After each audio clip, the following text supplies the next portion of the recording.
everyone. How you doing today? My name is Sharon Combs with BCBI Leadership. This is knowledge or nonsense, where we actually just talk about things to find out, hey, is this knowledge or is this nonsense? There are a lot of things we do just because we've always done it, but no one has ever vetted that process. And so we just bring individuals on who can talk about things within the sterilization world. We just figure out is it knowledge or nonsense. Tonight we have Stacy Barber with us, Karen Cherry with us, and Raynetta Stansfield. If y'all have any questions, feel free to ask the questions in the chat box. Feel free to share this video. And as you know, we keep it organic and we jump right into it. So without further ado, let's start with Karen. Karen, you've been on before, so this will give the other panelists the opportunity to watch you.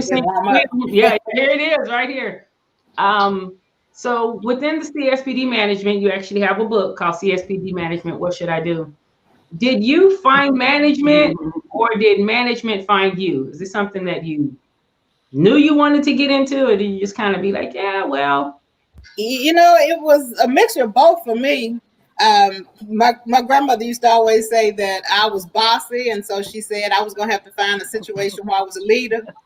And so with the management piece of it, as a technician, I just enjoyed what I did, and so just fascinated by it and worked really hard doing what I did. But I was told back during that time that I would never be able to go any further than a technician, just because of starting that in the 80s and in the part of the world that I lived in. But I just, like I said, my work ethics, I just worked really hard. And I actually was looking at getting out of my field once I was told I'd never be able to go any higher. And as fate would have it, a leadership position opened up and I was the most qualified. So people say that you're lucky when something favorable happens, but I believe that luck is preparation and opportunity. So right. I was already prepared. That opportunity came about, and so that's why I said I feel like it was a little bit of both for me.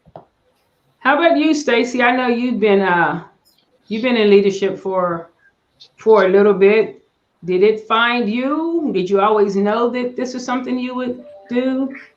Well, Sharon, like you, I'm heavily involved in sports, and I believe that leadership is not a title. You can lead in any role. Mm-hmm. And I was always brought up that way, be it from the leader of the house, leader of the classroom, leader of the team. So I was pretty much a quiet leader before I actually got that management title. I always looked at myself as someone told me this once, managers lead by the policy, a leader how to achieve the policy. Mm-hmm. And that's the way I still look at it. I teach and I try to mentor my staff. So I was fortunate to start kind of early, like around 35, got out of it.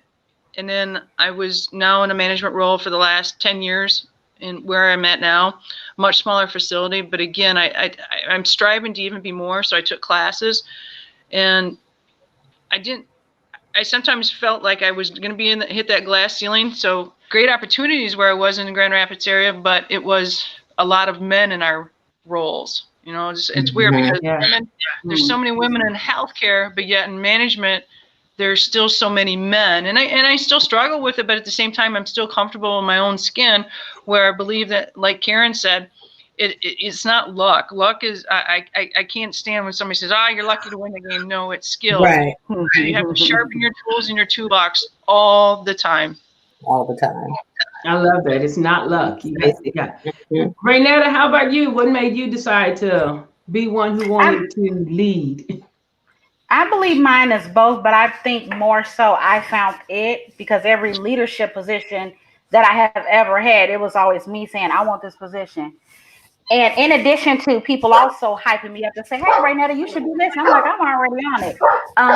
Since middle school, I have always wanted to be a CEO of a healthcare organization. So that's another reason why I say I believe both. Currently, I am a COO of a company called healthhires.com, which I have on a t-shirt. Okay. And we help, and so we help healthcare professionals be connected to healthcare employers. So I believe it's both. I agree with all of you guys. Leadership is something I believe you can be born into leadership, but I also believe you have to study, be Mm-hmm. prepared, be humble to be a leader. It's Mm-hmm. just not I'm the manager, do as I say. Because at the end Yeah. of the day, we all a partnership. So if I'm a great leader, I can't be a great leader if I don't have great team members. So Absolutely. that's what I believe. Excellent, Agree. excellent. So, why would, if someone was looking to get into leadership, like Karen, you said that your grandmother was like, hey, these are the positions you might want to look at because of your particular leadership and your a certain set of skills, your particular leadership style. What would you say to somebody who, they actually may be thinking about leadership? First, I want to ask you, what would you say to someone who's thinking about leadership but hasn't voiced it to anyone? Because sometimes in the sterilization field, some of the leaders, they get chewed up. I've seen many strong individuals hit Mm-hmm. supervisor or like hit manager, and within like 2 to 3 years, they're like, you know what, I'm cool. Yeah. I can take a beat on that. I'll take a break. Someone else can have that hassle. I'll be the educator, or I'll just be a lead tech. So, what would you say to someone who is thinking about it, but they haven't actually said it to anyone yet, and B, to someone who's actually made it known, like, no, I really want to grow. How do I? I know that's a two-part question. Mm-hmm. Um, Anybody, Raynetta? I would love Yes, to. actually. Oh, my bad. I'm sorry. Go ahead, Raynetta. Okay, so I'm currently in that position a little bit. Recently in the past, I've been in this field 12 years, so I'm also a manager of SPD currently too.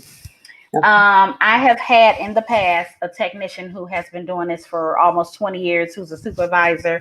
And she simply tells me all the time, like, Raynetta, I don't want your job. I would never want your job. I am fine being a supervisor. And that's where she's at. I've also met somebody who's been doing it 3 years, and she's like, Raynetta, I want your job. Lead the way. Tell me how to get there. So it just varies. I think it depends on personalities, what you want to achieve in life, or what you see for yourself, or how you feel like you could be a leader. Because everybody's not meant to be a big Mm-hmm. grand of a leader. Some people can lead a small team, and then some people can lead a big team. Mm-hmm. Okay. For, Go for ahead. me, I think I would, tell them what you had said earlier, Sharon. You have to have that tough skin. You can't take, you can't take these things personal. People, people love you when you tell them what they want to hear. They don't like you when you give them a answer that's not favorable. You have to be willing to uh, go above and beyond. You have to be a referee. You have to play, mama. You have to have play all these different roles, and it's not a 9 to 5. You may be there on weekends, and so I just give them all of the reality of because anybody can get a job as a leader if you're in the right place at the right time and somebody hires you in that position. But if you want to be a successful leader, these are the ingredients, as I would tell them, that I've used over the years that helped me get to the place that I am. And don't be afraid of failure, because every time you try something, it's not going to work, and so that's okay. But don't stay stuck in it. So those are some of the things I would tell someone. And to, What? Go ahead, Stacey. well, and to add on to that, I think people have to realize they need to self-assess. And I cannot stress enough to understand you have to have some psychology background, I believe, and where you need to understand how people are so different, because I'm very unempathetic. I understand that. And it took me for years to understand that, where, Stacey, why are you trying to be a nurse? There's no way. You won't be a good nurse. So I think a good leader needs to self-assess themselves and say, understand what are their shortcomings? What do I need to get better at? And what do I want to achieve? You have to define what, Karen, you hit successful. What is success to everybody? It is, it's completely different. Yeah. Right. And I Yeah. want to add to that, I also believe you should have some emotional intelligence, which kind of goes back to what you were saying. Everybody needs to self-assess. Some people they can get the job because they have the years behind them or potentially the degree behind them, but can you lead a successful team? And then what is success for you? Absolutely. Great addition. I just want to weigh in too. So this is what I love. Like, as we start this, and then the conversation really begins to like it'll start like ramping up. Yes, a lot of times people, there are people who actually kind of like want to go into leadership because they don't want anyone else telling them what to do. And they feel like I'm in charge now, everyone has to listen to me. And that's not the case at all. I don't care what leader you are, whether you're in mid management or whether you own the company, then your clients are still going to have to influence what you do as well. And so with that self-assessment, those are the things. You guys may or may not know I'm a human behavior consultant, and I really love that because I, like Stacy, like, listen, I am not the one. I am not the best candidate. I have learned. But when we're talking and we're at work, I'm not the person who you want to really show like, hey, look, my grandbaby did this in kindergarten, and look, they kicked their ball for the first time, you know. And there's so many people gonna be like, oh my God, look at Timmy, he did it. And I'm gonna be like, yeah, that's great. And it's gonna be so hard for me to focus because I'm thinking about things that need to be done at work. And so I've had to learn. You know, that's why I'm an author too, but that's the thing. I really had to learn and put time, energy, and resources so that I didn't leave a trail of bodies that I didn't even know were back there laying down. Because I didn't cut them up and chew them up and spit them out, and I wasn't hungry. I didn't even know I bit you. I'm sorry. And so in leadership, you do have to do that. You have to be aware of that. There's so many things that people think about. I think I don't want to say immature, but when you're new to coming into like responsibilities, leadership, leading a team, and you're like, yeah, I got this, I got that. And it's a lot of I. But when you've really been in leadership for a while, you're like, it's a whole lot of we and a whole lot of us, and a whole lot of everything. And so I definitely just wanted to come in and say, yeah, I got that with you, Stacy, that So you guys, I don't know if you watched the Isham virtual conference this year, and there was a gentleman that I think he spoke on behalf of Key Surgical, but he was an ex-Marine, and he spoke and he kept saying, leaders eat last.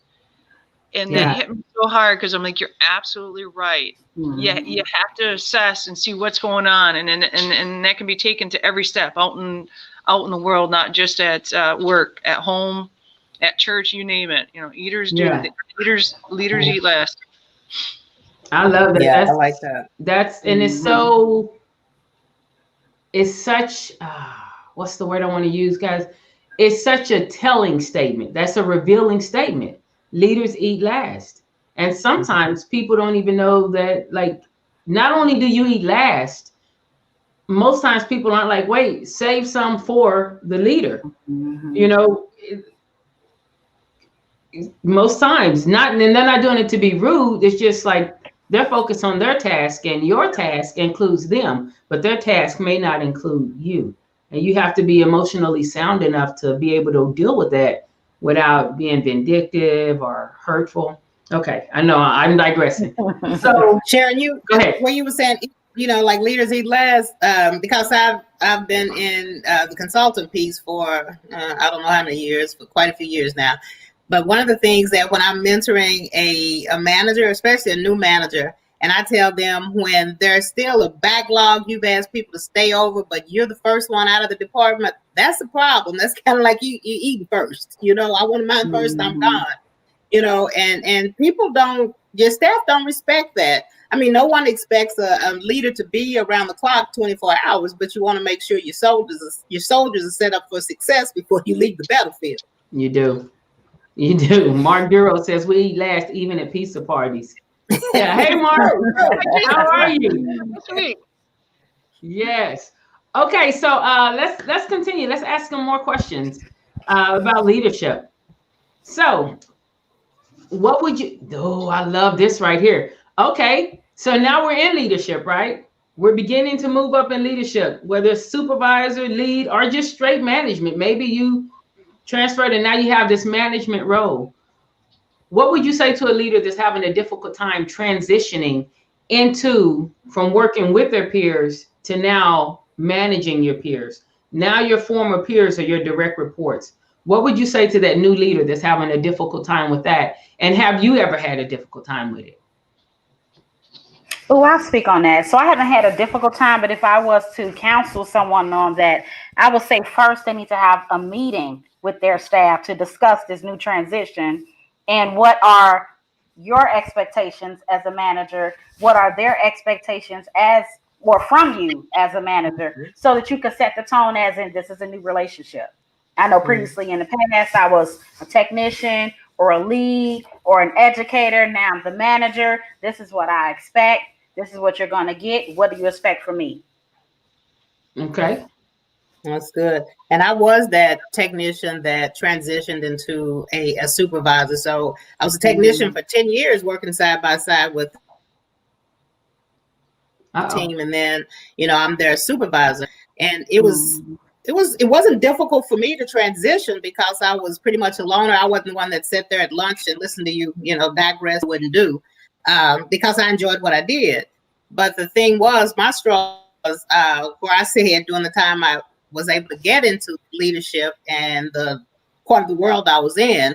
And so it wasn't, I just had a difficult time with staff because of, like I said, what I look like.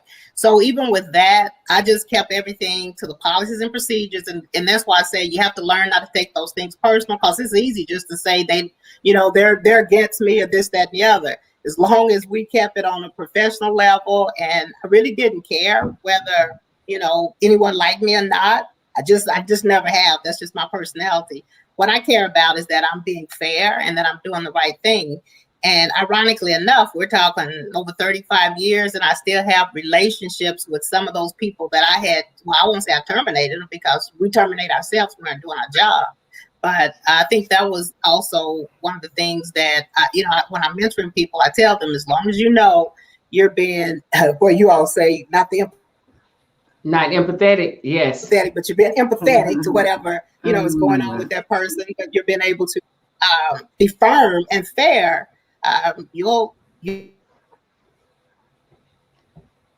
Karen, I think your internet, that's that beautiful internet right there. We're going to pick up where Karen is coming in and out.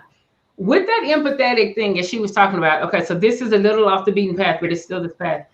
How do you help people, like say that new leader where Miss Cherry was saying because of what she looked at, like, I mean, we all bring our origins that don't need to be in the workplace and origins that benefit the workplace. So how would you help somebody so that they don't use that as a crutch or do you understand what I'm saying? Like as a hun shoot moment, like as no sense in trying that, because I'm a woman or because I'm Indian or because I'm Native American or because I'm Black or because I'm gay or because I'm, all of the because ofs.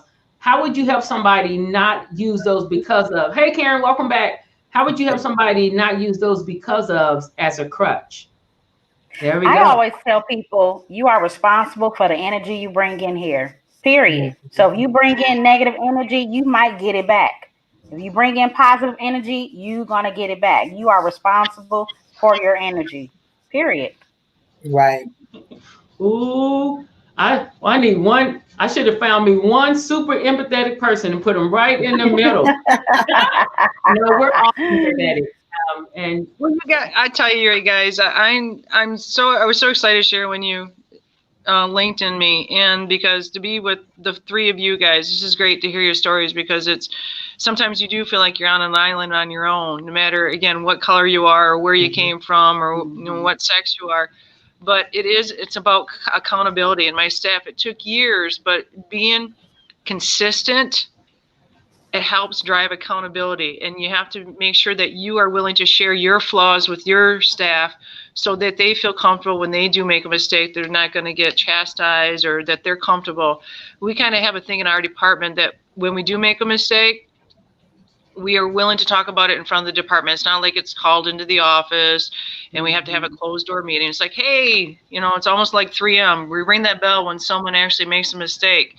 So it's being comfortable in our own skin and standing up and say, this is what I did. This isn't because I've been terminated too, Karen. I was young. I didn't know how to handle, again, that emotional intelligence. I was so young and naive and didn't understand it till I got older. And then so I did, what I learned about it was I wouldn't have changed getting fired, because it made me reassess myself and finally do some self-assessment and be accountable for my actions. Like you said, I got myself fired.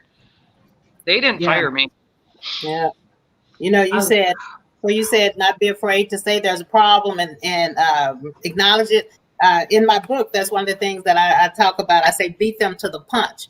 You know, a lot of times when there is an issue in sterile process, love to use the word issue concern versus issues. But when there's concern in the department, you know, everybody wants to bury their head in the sand and act like we don't know that set is not ready for their case. And so I say beat them to the punch. Why wait until someone calls you and says you didn't have this ready? No, I'm going to let you know. You know, the sterilizers are broken. The sterilizer broke down. The loaner came in late. Whatever the situation is, so you're aware of it. Or if we just messed up, we messed up. But you aren't going to tell me we messed up. I'm going to beat you to the punch and let you know. So you can't send that email out to 20 people saying sterile processing did, because I'm telling you what we did. And that's okay, yeah. But we're going to tell you what we're doing to fix that problem. Mm-hmm. I want to just share this and too. People like accountability. They like it. It's something that they're in favor of. Mm-hmm. I think the only people who really don't like accountability are those who are on the other side of accountability. Like when you are consistently not doing what you're supposed to do. And so you may not like it as much. For that new leader, though, I would like to say this, just because you mentioned email, please do some due diligence on email etiquette. Be aware, you don't have to CC everyone. Maybe someone sent you an email and they CC'd everyone. You don't have to do that back. You can look at who CC'd on that email, and you can say, okay, this person has nothing to do with it, nothing to do with it. If it doesn't impact them or affect them, they don't need to be CC'd on that email. And you can change that. You know, maybe keep your direct upline on the email and the people who it applies to or who it's going to affect.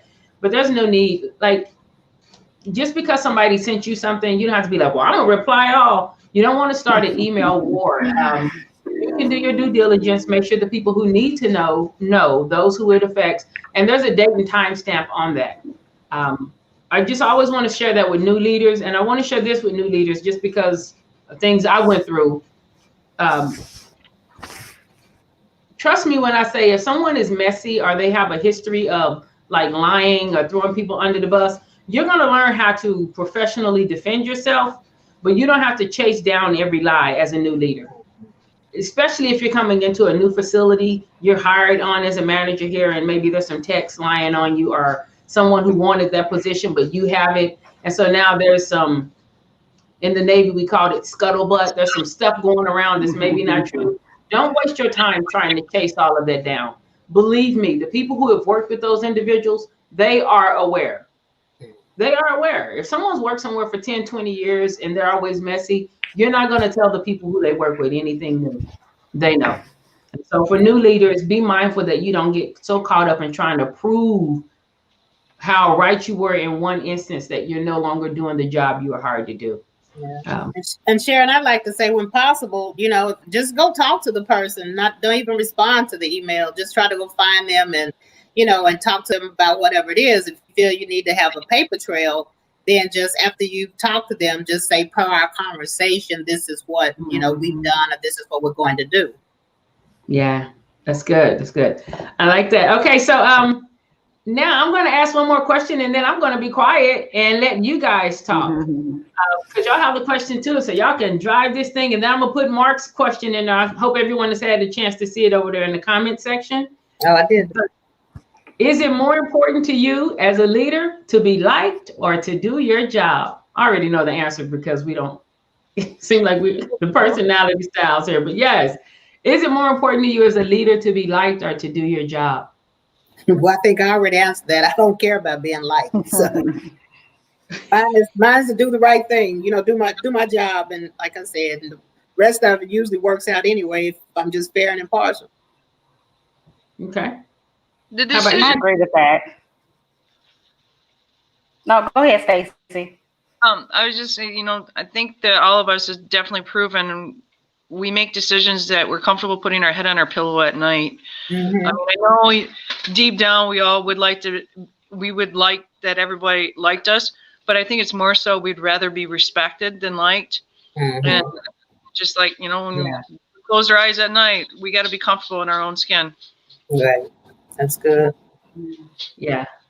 I do think people innately, like inside, we do want to be liked. But yeah, if you're trying to make everybody like you, that's a losing battle anyway. You're just going to go in circles and circles. Well, and it's draining, and that's why I say when I say I don't care. I mean, I feel I don't know. Maybe that's Stacey. I was you gonna don't say care. maybe that's strange. I really don't, because I spent a lot of the first part of my life worrying about whether people like me or this, that, and the other, and it was draining. Very stressful. Yes, and so somewhere along the way, I just flipped, and I'm like,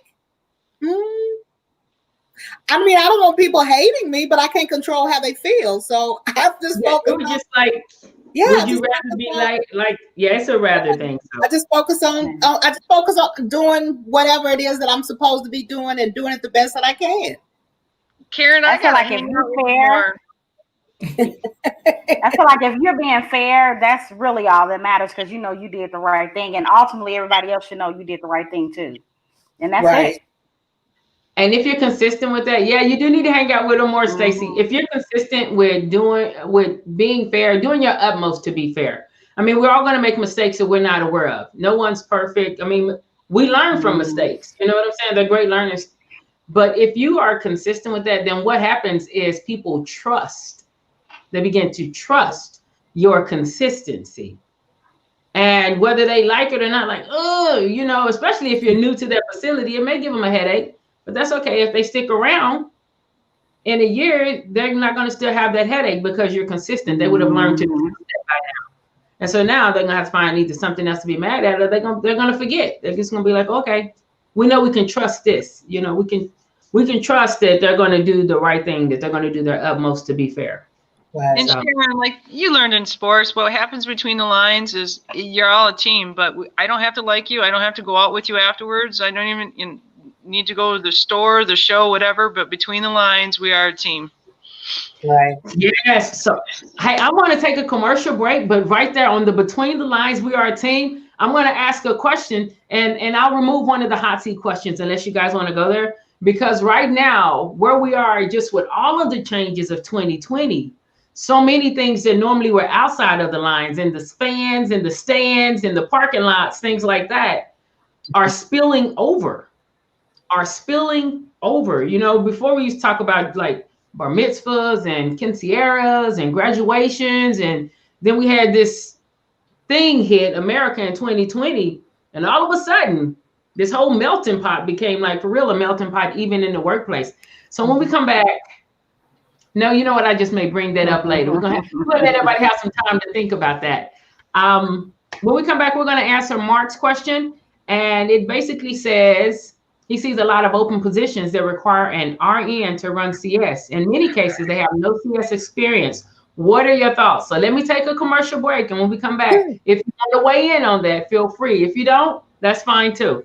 He says, I think it can be dangerous. Yeah, I've heard that before. You are invited to our virtual job fair coming up on November 10th through November 12th from 12 p.m. to 5 p.m. Central. Register now at www.sipsconsultants.com. Click on Careers and scroll down to the virtual job fair registration. You will want to register now to secure your virtual interview with one of our recruiters. We need sterile processing technicians, endoscopy technologists, educators, and consultants. Again, you can register now at www.sipsconsultants.com. Click on Careers, scroll down to the virtual job fair, and register. There are limited time slots for the virtual interviews. If you want an opportunity that have assignments that allow you to travel and are excited about the skills you bring to this arena, then we want you. You can register early to secure your interview at www.sipsconsultants.com. Click on Careers, scroll down to the virtual job fair, and apply now. Okay, who's jumping in? Any jumpers? I don't like jumping in. Okay. I have mixed emotions about that question. Because also that's saying like a surgical tech could not do that job, because both may not have fully the SPD experience. But in the same breath, I feel like SPD is a teachable skill. We hire new people in all the time who get trained. So I kind of have mixed emotions about that question.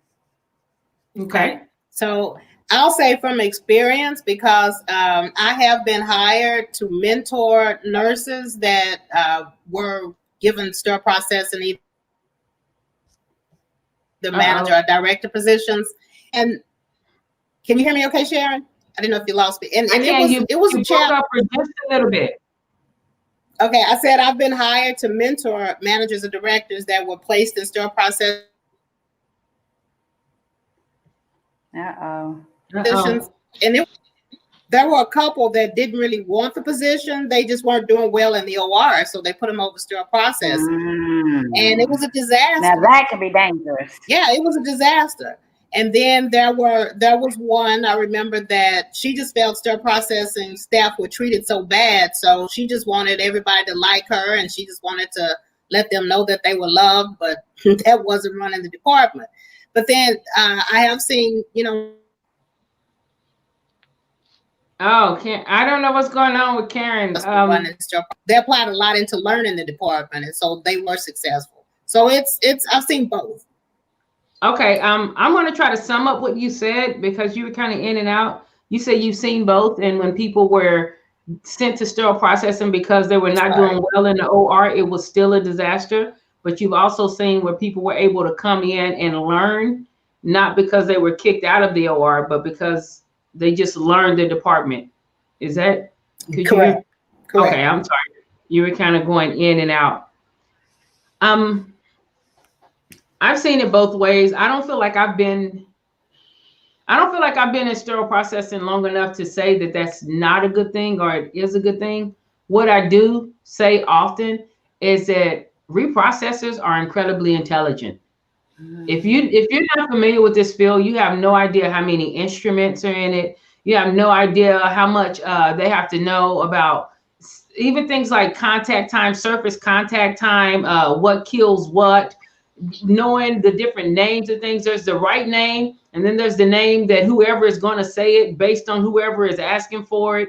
And no one teaches you the soft skills and emotional intelligence, but you still have to have a thick skin and deal with the things that may roll downhill, even when it's not your fault. So there's some incredibly intelligent individuals that are reprocessors. And so I know that they have the capability, the ability, and the mental faculties to run a CS department. Maybe they haven't had the opportunity. Maybe there was stigma before, or maybe it's just out of sight, out of mind.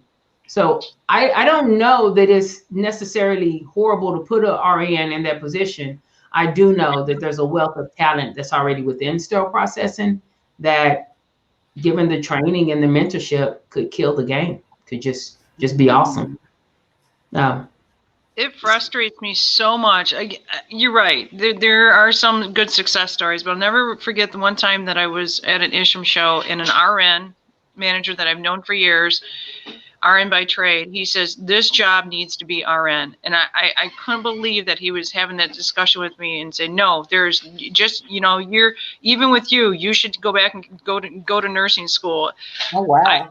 I get so frustrated when you even see that they have to have a master's or a bachelor's. And I'm like, no, there are successful people that have the emotional intelligence, that have the background with people, that have the experience, applicable experience, that can do a great job, and we don't give enough of them opportunities.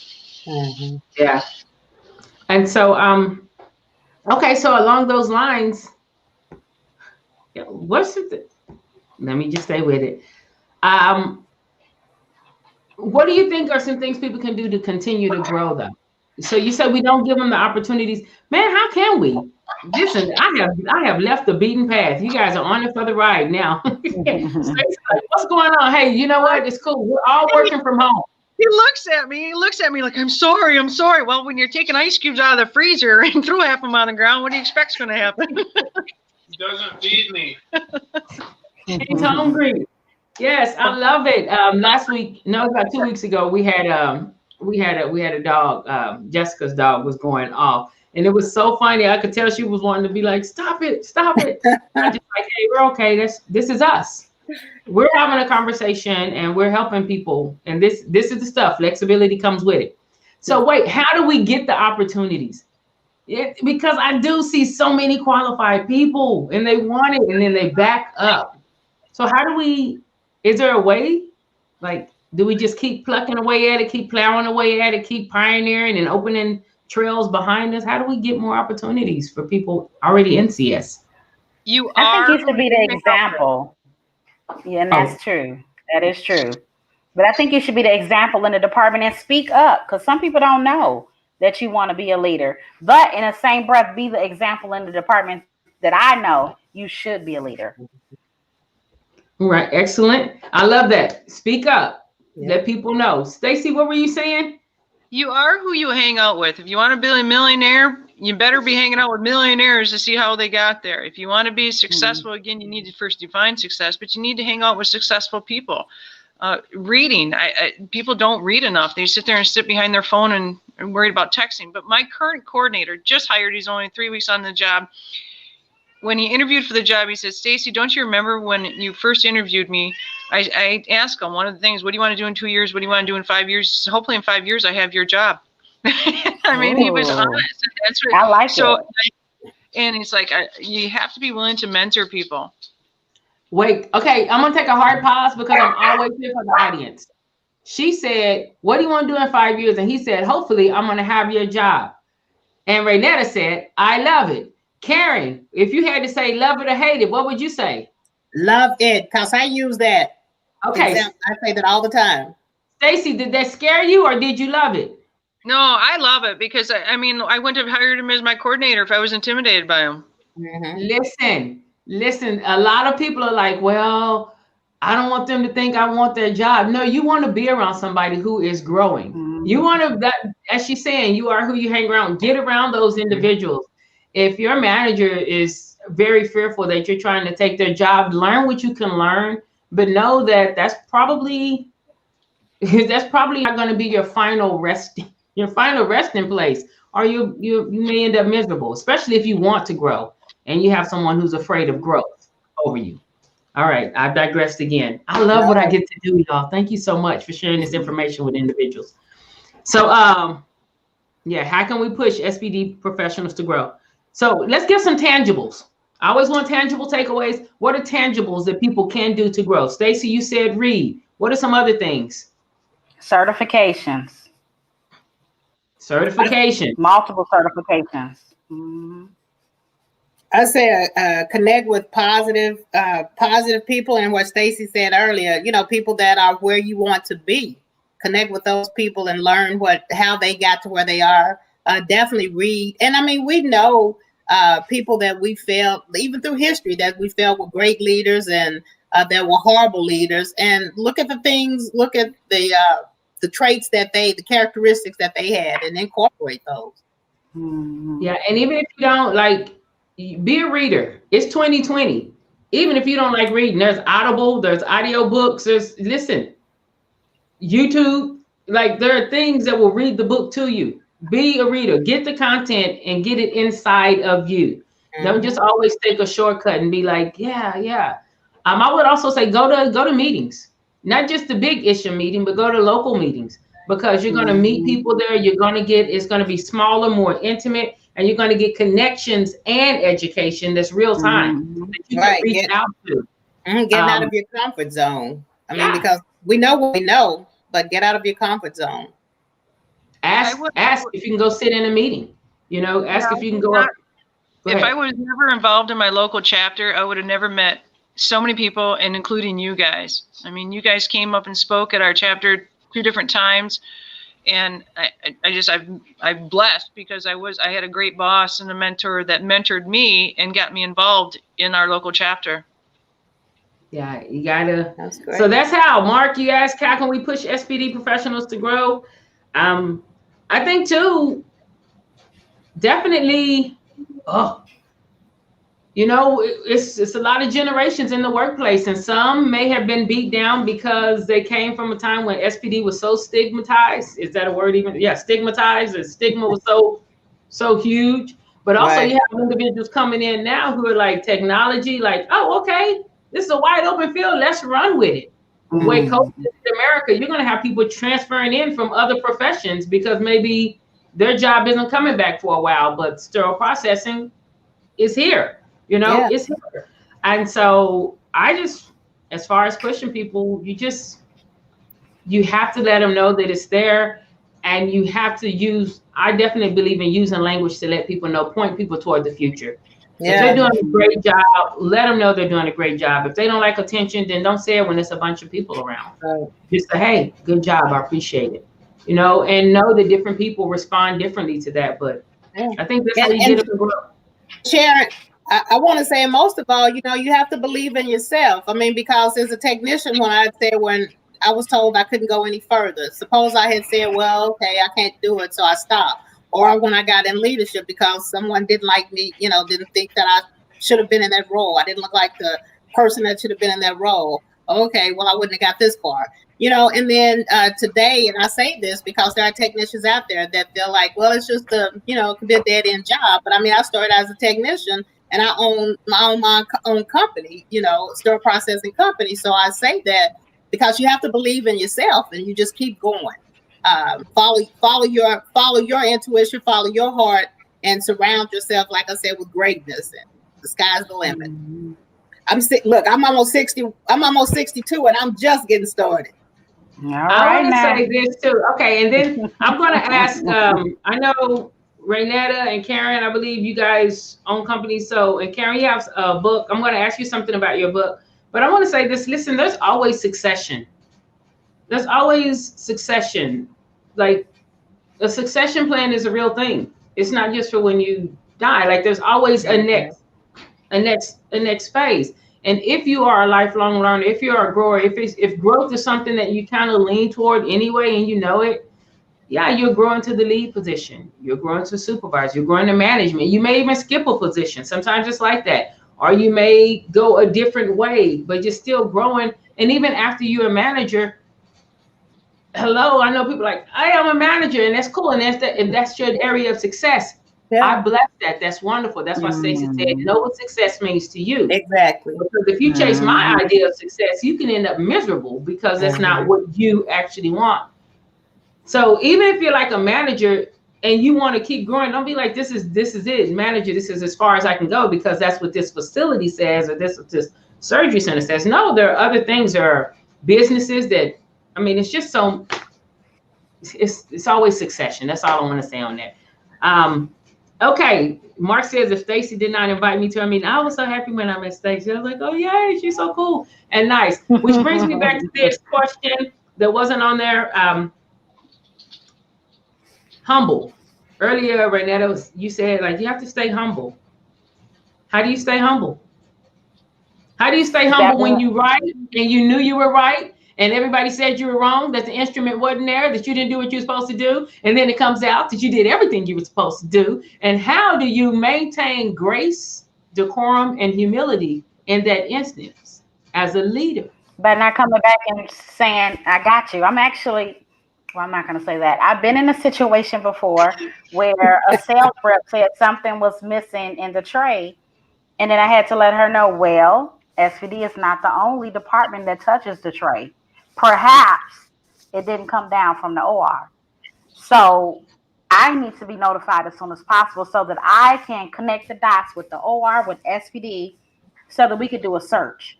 Because how her approach was to me was inappropriate. So what she did was she just emailed me a quote for 2 items missing out of her tray. And so I wrote her back and I said, blank, this is not the correct protocol. The protocol is to notify me as soon as possible to let me know that these items are missing. So then I can contact the OR who can also look, and then my department can look, because that's what I'm putting there. SPD is not the only department that touches those instruments. And I left it at that. So she wrote me back, here's the cliffhanger, and was like, well, I did tell your department, and nobody told me. So I spoke to my department, like, well, y'all need to let me know when something is missing out of a tray. 2, I just wrote her back. I didn't tell her that. I just said, okay, well, thank you for letting me know that. However, still, when something is missing, you have to let me know because I'm the person who has to sign off on that quote to be paid for. So, yeah. But I would never come back and be like, I see you still working that out. I see you still working through that. we still working it out. You're not working, yes. We're all a working process. Yes. So Sharon, I always tell everybody I have this pouch around my stomach from eating humble pie. Because that's what I mean, that's the only way that we survive in a lot of instances. So I always tell my team, you know, every hill is not worth dying on, every battle is not worth fighting. So let's pick and choose our battles. So if it's a matter of I said, he said, you know, I'm like, okay, because that can go back and forth. And so it's just, yeah, eating that pie and saying, okay, we both have the same end goal in mind, which is making sure the patient outcome. And so whether that was left off of the count sheet or left off of the case card, let's make sure the patient has what they need. Then let's get together and decide, did we actually, was it on the preference card? You know, did we leave it off? Did we leave it off or do we need to put it on the preference card? Because I do a lot of we. Is it on, you know, what did we not do that this happened? So I'm pulling all the parties involved where that finger's pointing back and forth. So yeah, this pouch came from that humble pie, Sharon. All right, Stacy, what about you? Sharon, don't you tell me that you never trash talked on the court. I did. Yes. There's no different from not being humble. I mean, I think all of us, I like to do it with humor. I really do. There is times, like Karen said, you say something and then you don't say it. I feel that sometimes if you don't point it out, you have to be very professional in it. But again, goes to that lack of accountability. If you don't let them know, I know, you know. So, but there's times you just shut your mouth and just walk away. The truth doesn't lie. Come on, it doesn't. It doesn't. But there is time to talk trash. There is. Yeah. Well, you know, Stacy, and I look at my audience. Go ahead, Karen. I've learned how to talk trash to where. Look at it, about to get herself and let me pull on out of there, right there. Yeah, I'm pulling you out. You see the internet? Hey, the internet helped you. Stacy, you have to hear this. So one time there was an infection control nurse that was bad because I pointed out some things that should have been resolved. I was new in the hospital and, you know, new in my role. And she did not like me because I was pointing out these things that shouldn't have been. Man, yeah, I don't know. She's still talking. To me, that was her. She started this. I want her out of here. And Stacy, we were in a meeting, and I took the nicest card in there, and so everyone was hurt. Okay, and she said no, but the card said, "I hope that you're having as much success in your role as you're trying to give me in my role. Have a great." Oh. So and so what do you say to someone that? Well, have you not been nice to her in her role? Well, she and I knew what that was, so but. Okay. I'm pulling her out. I'm leaving her in. So I think Karen kills him with kindness. I think that's her. Kindness. She does. Kill him with kindness. I will say this for those, like, this is about CSPD management. What should I do? And there are things you can do. Actually, I'm going to ask some specific things about policy, like when a physician, if a physician kind of saying the wrong thing to you, what you did there. We've done policy process improvements this entire month, and this is the last show. Stacy, you're right. Trash talking, yes. But at each level, as I grow with emotional intelligence, with language mastery, my trash talking becomes more. I'm not proud of this, but it does serve me and it helps diffuse situation. Sometimes I trash talk in such a way that they may not recognize it as trash talking because I'm pointing to the process, and I don't try to do the lesser victories. There's a few years back, people used to say like clap back, where you get your lick back, or like huh. And sometimes I've just realized me coming down to get my lick back, like, if that means I have to step out of the role I'm in and jeopardize what I've worked so hard for, I'm not going to do the clap back. I'm going to do a clap up you may know that the clap has occurred, but you're gonna have to come. You're gonna at least have to come up to this level to speak on it. So yeah, I do still trash talk, but not as much. I do. Dang it, I do. Whatever. I do. You win, Stacy. I do. Who won? Who won? You won. I give it up. Yes. So okay, let's talk about this with the physicians, because this is the thing too. Sometimes you are blamed for things that you didn't do, and people speak to you in a way that is not kind or is not nice. CSPD management. What should I do? Anybody can. Karen, I'll come to you because you have the book. So you're saying, as far as a physician?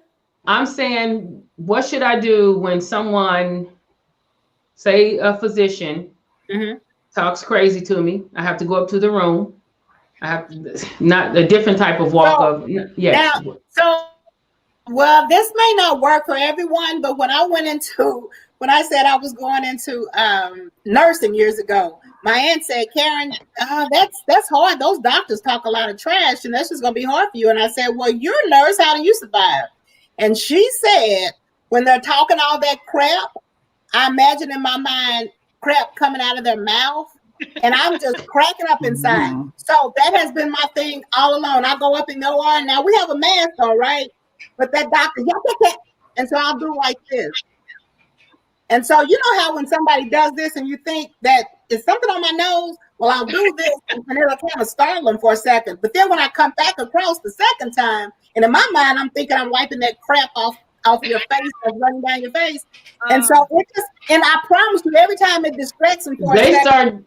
Yeah, because then they're like, and then I'll say, but do you have everything you need right now?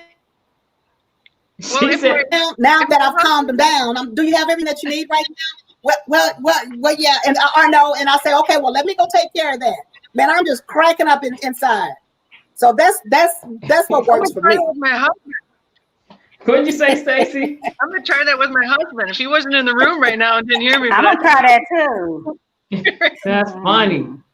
Okay, let me do another commercial, and then hey, if there's something.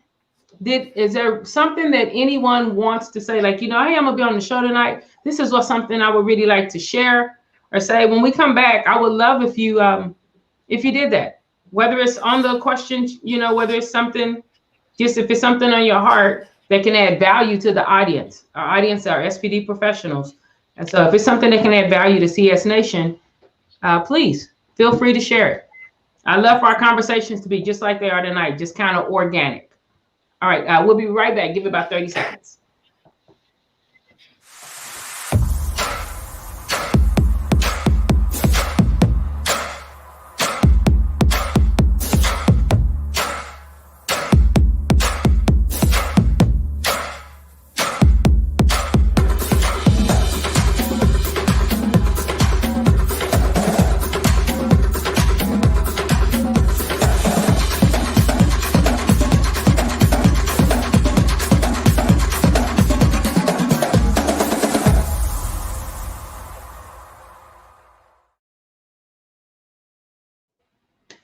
And we are back. So I definitely want you to be able to say whatever it is you want to say. So before I let you say that, I apologize. I said we were going to do that right now. Y'all forgive me. There are some things I want to ask that won't do that. And I'm going to ask specific things. Stacy, I would like for you to share what you believe are the basic tenets of a successful SPD leader. So you don't have to do it right now. You're going to go first, but that's your question. Miss Cherry, I want you to share what are some of the building blocks to your legacy. And the reason I want to share that is I wouldn't even be involved with sterile processing had it not been for you. Some things you did even when I was in college, going to university, and so what are some of the building blocks to your legacy? I mean, because you're the owner of SIPs. You also own real estate companies and different things. And so you do things that sometimes people don't know. So I'd like to know some of those building blocks. And Renata, I want to know from you, like, what made you decide to start your own company? Like, you're a sterile processing consultant, I know, but you also have a company. So if we could go like, we're gonna go Stacy, then Raynetta, and then Miss Cherry. You're a repeat guest on the show, so we wanna. Okay. All right, Stacy, what are some of the basic?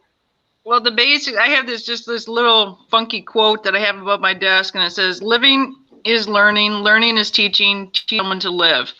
Because I'm a firm believer to teach others. I should be able to walk out of that office at any given time and someone has a basic concept of what's going on, not only in my head, but what's going on in that office. So if I get hit by a bus tomorrow, someone should be able to step right in and have the basic concept to take over our department. So I think is a great, I don't want to just be a good leader. I want to be a great leader. And you have to practice it at home, you have to practice it outside, and you have to practice it at work. And if you don't sharpen your tools in your toolbox, you're not going to be great. Yeah, that's great. Raynetta, what made you? Okay. You're a consultant, but what made you decide to start your company? Unless it's because you don't want nobody else telling you what to do. If that No, it's not that. Okay. Maybe somewhat, a little bit of that, but not fully that. So I started I started doing healthcare consulting. I also have a company called Stansel Consulting. With that, I ended up being a healthcare consultant for medical devices with some manufacturers through a company called GOG, if you guys ever heard of it. So once I started doing that, and I'm like, I'm getting paid well, but I'm pretty sure they're getting paid a big chunk to bring me out. So that was the start of me being a consultant and having my own business, because I don't want to share my portion just you to bring me in. Like the agency people, like they pay the company a portion and also pay the agency person a portion. So that was one thing. Second thing, with healthhires.com, I also have a co-founder. Her name is Sarah Joseph. She originally came up with the concept and brought me on, and we together created this platform where healthcare professionals can be connected to healthcare employers, because we have Indeed, we have LinkedIn, Hot Jobs, Snagger Jobs that are all so broad. So we wanted to have something that is simply created for healthcare professionals. And if you go on the website, you'll see one of the things is, are you looking for your next sterile processing technician? So that was one of the things we have on the website, or a medical assistant or nurse and things like that. Because even my co-founder, she wasn't aware of a sterile processing. So some people don't know what sterile processing is. So we definitely have to educate people and get this profession very much out there and paid how we should be paid. Still, some people don't know. A lot of people don't, unless something goes wrong. Even within hospitals, a lot of times they like, what? But you know what? I don't knock them for that, because I had no idea what it was either before Miss Cherry came in. My husband don't know. He like, my husband, like, my wife deal with medical devices. I'm like, it's more than that. Yeah.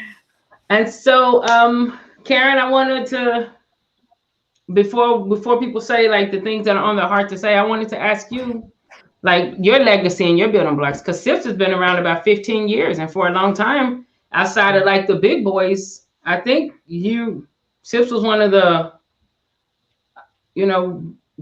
few companies that actually did provide consulting, technician, educators, things like that, and I was able to I worked for years there in a sales capacity, and it was, it was good. It was providing me with a great living and everything. But so even when you did it, you knew that you were creating other business owners. So what are some of the building blocks like of your legacy? Because I always wonder why people just go and take the hits. You could just take your little, your box of gold and run off. You don't, you can eat. What makes people go back inside? What makes firemen run in the house? Because when I started SIPS, I didn't actually think about being where we are today. It was kind of like, Raynetta said, I worked for consulting companies, and I just thought, I'm going to step out on faith, and I can mentor and do interim manage myself. But God had a different plan. And so after being fortunate enough to have hired probably 200 people or so over the years, I realized after that first hire that it was bigger than me. It wasn't just about me. And like I said, back in the day with the struggles that I had, I wanted to be able to create opportunities for other people that may not have otherwise had those opportunities. And it's just, it's just been it's one of those things. Then I thought, okay, I have people that I've hired, so I have to be able to keep jobs for them. And then it just became, and so it was just one thing after another, and then one business after another. And so my legacy, because I'm always saying to people, I've heard people say, how can I repay you? I'll never be able to repay you. And I say, but it's not about me. I need you to reach back. Mentor someone else, pull someone else up. And for me, that's what the building block is. One block at a time, that we each pull someone else up. We each, each person that connects with us leaves a special mark wherever they are, whatever facility they're in, whatever people, whoever they touch along the way. And that when I'm dead and gone, and it's a picture on the wall and somebody says, who's that old woman? Well, she's the person that did this or did that or did that, that helped to build wherever we are today, that helped whatever to be a greater place than it was when she came into it. Okay. So, and with that, I tell people that you have to drink a cup of patience. That's what I have to do. A cup of patience, optimism, honesty, dedication, and stick to it with whatever it is that, whatever you're doing. Just do your best. And that's all that we can hope for. All right. I want to say thank you for that.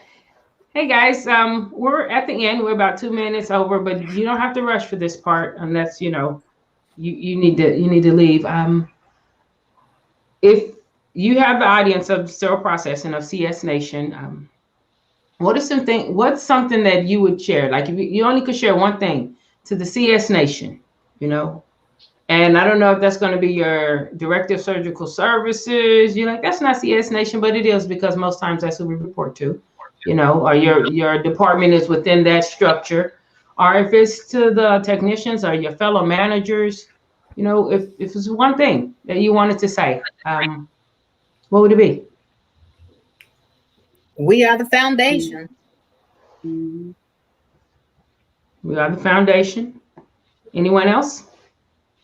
I would say that too, and we are the heart of the hospital, which we all say anyway, but we really are. If we stop working, we can't get those devices for not just the OR, for the ER, for ICU, for any physician offices that are connected to the hospital. We are the heart. Yeah, we are. Stacey, anything? If I was speaking to, administration, senior administration, people that actually make decisions, I would ask them, make sure that you give us the tools to be successful for you and the patients. Yeah. Most definitely. Yeah, that's good. That's good. What would you say those tools are? Tools? It could be just continuing education. To me is just absolutely huge, because knowledge is power. It intrinsically motivates so many of us. And we need to get those people. Someone told me before, someone much smarter than me, there's 3 different kinds of people in the world. 33% of people do the right thing all the time. There's 33% that'll do the right thing when you're watching. And then there's 33% that don't give a damn. I always do my best to hire someone on the intrinsic behavior, because I can teach them the skill. And I don't want those bottom 2. I want 33%. I want all of my staff will do the right thing when I'm not there. Yeah. I'm going to add on to those tools, because you have to have enough people. That's one thing that we're challenged with. You have to have sufficient equipment and working equipment. And that's something that I don't care what sterile process department I've gone in, there's a challenge with that. And those are things that when you say tools, Stacey, that I'm hoping if someone in upper administration is listening to, that they understand, we have to have all of that in order for us to be able to do our job sufficiently. And I'm going to add to that. I believe we should have. Oh, sorry. Go ahead. No, I was just saying, because we don't have the right tools, especially equipment as well, and people, we can shut down a hospital real quick. Yeah. And I believe we should have support. I believe a lot of times, because I've been in a lot of hospitals, SPD doesn't have the support that they need. I believe sometimes we are second to the OR. And I'm not saying we should be above them, but I'm saying it should be a partnership. So there should definitely be some support to say that we work together to make the patient better or get better or be better. And we just work together. So if we don't have a tray done correctly, or the tray come up a wet tray, this affects the patient. It doesn't affect the OR. This affects the patient ultimately. So we need that support. So in return, we can have the tools that we need, the pay that we need, the education provided that we need. It starts with support. Right. Yeah, and I think we need all of those things. A lot of times people are like, well, we don't get paid enough money. Yes, everyone wants to be paid more money. And I do believe sterile processors should be paid a higher wage. But it doesn't matter how much money you throw at someone. If you still don't have support and you still don't have equipment and you still don't have enough staff, the job still won't be done. And it's like if the money is the only thing you throw, then that's only going to hold them until somebody else throws them more money, especially in locations. Right. Now, if you're in a rural hospital, you may not have competition, but you go to like a larger city, there's a hospital around every other corner, that you throwing money is not going to be an effective measure to keep your staff, to retain your staff. So I just thank y'all for sharing that. That was wonderful what all of you shared. And I just want to say this to all of you. So just be ready to take it. Just receive what I'm about to say. Thank you. Thank you for what you're doing. Definitely, I know, Renata, how long have you been? Well, it doesn't even matter. I know definitely a couple of you have been in this field for like, I'm just going to say decades, even though you're both 21. You know, everyone all of us are 21. You all have been on here. You've been working in there for decades, which means, and it just happens to be all females tonight. Like there are males on here too. You see males in the chat box, but there are things that, there are some twigs that flap back in your face because you're creating a path where there wasn't a path. You know, the emotional intelligence. 20 years ago, even 10 years ago, who was talking about emotional intelligence within sterile processing? Mm-hmm. But they've been navigating it that long, the reprocessors have. So I just want to say thank you. Thank you for holding your form. Thank you for not just giving up or throwing in the towel. Thank you for not taking your 4 gold coins and going somewhere in the corner. Thank you for still saying, no, I am going to teach somebody else. I am going to make sure that if I don't show up tomorrow, this department still runs. I'm not just going to be out for myself. I am going to leave a legacy. I am going to influence for the betterment of my facility, my community on the whole. It sounds cheesy. I don't mean it to be cheesy. I mean it from the bottom of my heart because I can definitely say it with you, Karen. I'm one of them. There are many people who have jobs and careers that they didn't even know they would have, even business owners now, because you decided, okay, I don't have to just sit on the beach or do something. I want to reach back. I want to model that. Like you said, be an example. I want to model the way. And Stacy, same thing with you. You're very involved with your chapter meetings. You're out there. You help. You don't have to do that. I don't care what anybody say. Those local chapter positions, they do not pay enough for the time and the hours that, I mean, you just put in time. And you were always kind to me. I was green as green could be. And you were like, hey, and you never wanted to talk to me like I was green. And I appreciate that. So I just want to say thank you guys. Clap, clap. Sharon said you must learn to collaborate. Yeah. So that's what I would say. Even when we are talking trash or whatever like that, at the end of the day, we just know that it's not just about us. This is a we. There are patients, there are other individuals. And so hopefully that continues to drive our behaviors. I want to say thanks to everybody for tuning in to Knowledge and Nonsense. Thanks for the comments. I see some stars peeking in here. If you're looking at this and you want to know about leadership, please reach out. You can reach out to Knowledge and Nonsense. You can reach out to me at info@ucdileadership.com. If there's anyone on here that you want to connect with, I've actually had a banner going. If you want to connect with Stacy, again, reach out at info@ucdileadership.com. I will connect you with her if you're interested in getting Miss Cherry's book. The link is in the comments. So join us next month. We'll be doing What's New November. It's going to be some new gadgets. We're going to talk about any regulatory changes. There are going to be some new companies that we're going to highlight that are out there doing the work. So join us for What's New November. And that's all I have. Anything final? Thanks for everything, you guys. I just want to say thank you. It was all fun. Right. Thanks so much. Give me about 30 seconds and I'll be right back with you in the galley.